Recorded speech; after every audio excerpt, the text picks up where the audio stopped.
Welcome to artist of the month.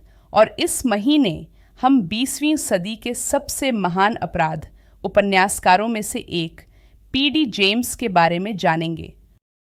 Phyllis Dorothy James का जन्म 3 अगस्त 1920 को ऑक्सफोर्ड, इंग्लैंड में हुआ था।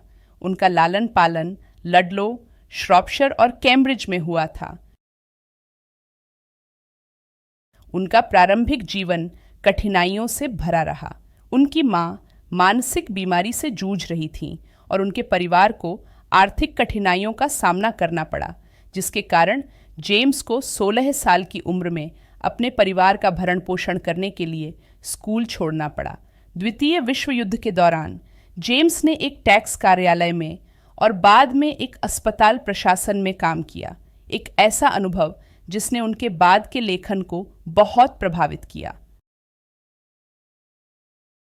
1941 में उन्होंने अर्नेस्ट कॉनर बेंट्री वाइट नामक एक सैन्य चिकित्सक से विवाह किया, लेकिन युद्ध और उसके बाद उनकी मानसिक बीमारी ने उनके जीवन पर महत्वपूर्ण प्रभाव छोड़ा। चुनौतियों के बावजूद जेम्स ने लेखन के प्रति अपने जुनून को जारी रखा। उन्होंने राष्ट्रीय स्वास्थ्य सेवा में एक सिविल सेवक के रूप में काम करते हुए अपना पहला उपन्यास लिखना शुरू किया, जिसमें उन्होंने चिकित्सा क्षेत्र में अपने अनुभवों का इस्तेमाल किया। इस उपन्यास कवर हर फेस ने दुनिया को उनके सबसे स्थायी पात्रों में से एक डिटेक्टिव एडम दालग्लिश से परिचित कराया। 1962 में प्रकाशित कवर हर फेस पोएट डिटेक्टिव दालग्लिश की एक सफल सीरीज की शुरुआत थी।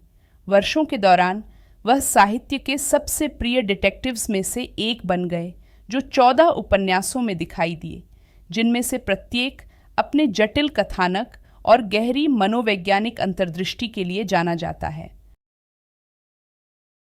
जेम्स के उपन्यास न केवल उनके सम्मोहक रहस्यों के लिए, बल्कि उनके समृद्ध चरित्र, विकास और वातावरणीय सेटिंग के लिए भी उल्लेखनीय हैं। उन्होंने प्रत्येक कहानी को सावधानीपूर्वक तैयार किया, अक्सर प्रामाणिकता और गहराई सुनिश्चित करने के लिए शोध और लेखन में वर्षों बिताए। दालग्लिश के अलावा जेम्स ने कई स्वतंत्र उपन्यास लिखे, जिनमें 1952 में dystopian the children of main भी शामिल है। इस उपन्यास ने उनकी बहुमुखी प्रतिभा को प्रदर्शित किया, जिसमें उनके विशिष्ट रहस्य और विचारोत्तेजक विषयों के साथ विज्ञान कथा का सम्मिश्रण था। पीडी जेम्स के बारे में कुछ रोचक तथ्य। पीडी जेम्स ने 42 वर्ष की आयु में अपना पहला उपन्यास कवर हर फेस प्रकाशित किया, जिससे उन्हें अपने मेटिकुलस लेखन के लिए शीघ्र ही पहचान मिली। एडम दालग्लिश के चरित्र का नाम उनके एक शिक्षक के नाम पर रखा गया था, जिनकी वह अपने स्कूल के दिनों में बहुत प्रशंसा करती थीं। उन्हें 1991 में baroness James of Holland park के रूप में आजीवन सहकर्मी भी बनाया गया, जिससे उन्हें हाउस ऑफ लॉर्ड्स में बैठने का अवसर मिला। उनका अंतिम उपन्यास डेथ कम्स टू पेम्बरली तब प्रकाशित हुआ जब वह 71 वर्ष की थीं। पीडी जेम्स को अनेक पुरस्कार प्राप्त हुए, जिनमें लाइफ टाइम अचीवमेंट के लिए क्राइम राइटर्स एसोसिएशन द्वारा दिया गया 1987 का डायमंड डैगर पुरस्कार भी शामिल है।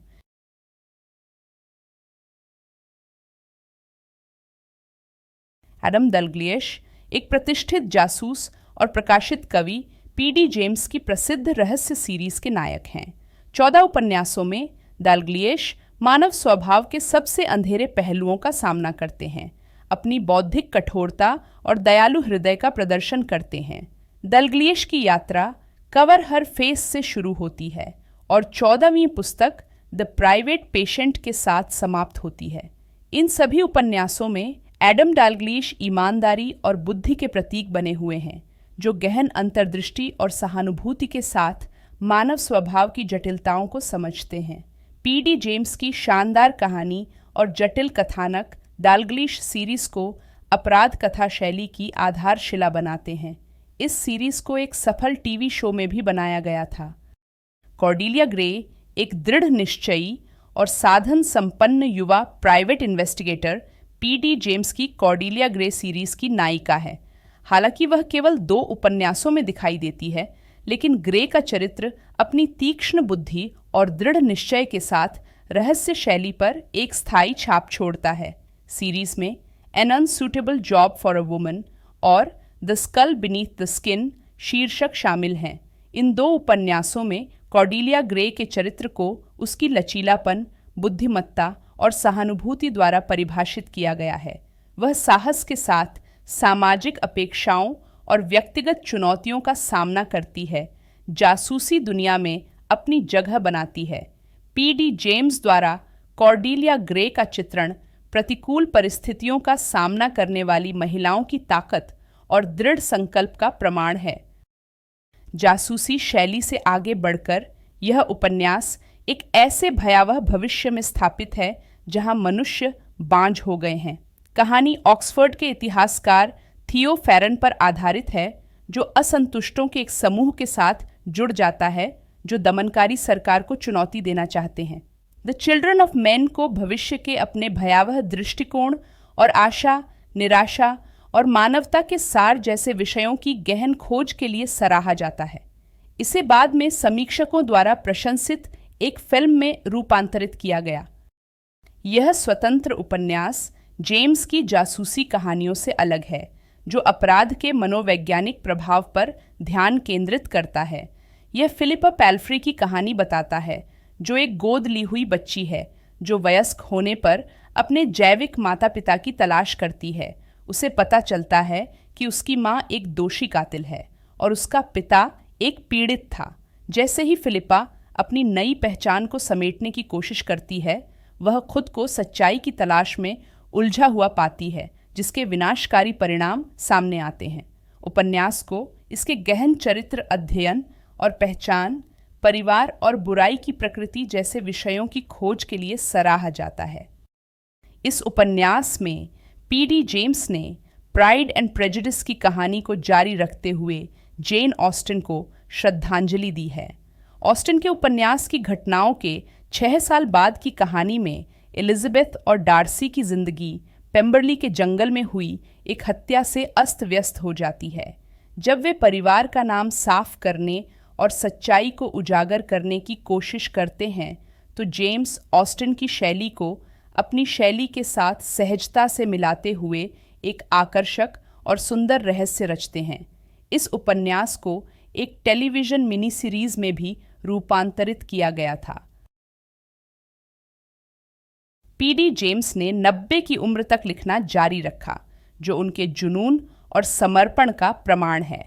27 नवंबर 2014 को उनका निधन हो गया और वे अपने पीछे साहित्यिक उत्कृष्टता की ऐसी विरासत छोड़ गईं जो आज भी रोमांचित और प्रेरित करती है। All fiction is about character. Plot is a very important part of it.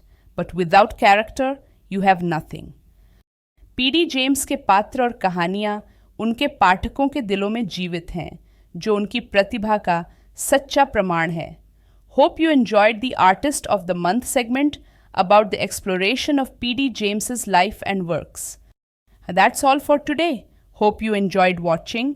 Like, share और कमेंट करें और सब्सक्राइब करना न भूलें।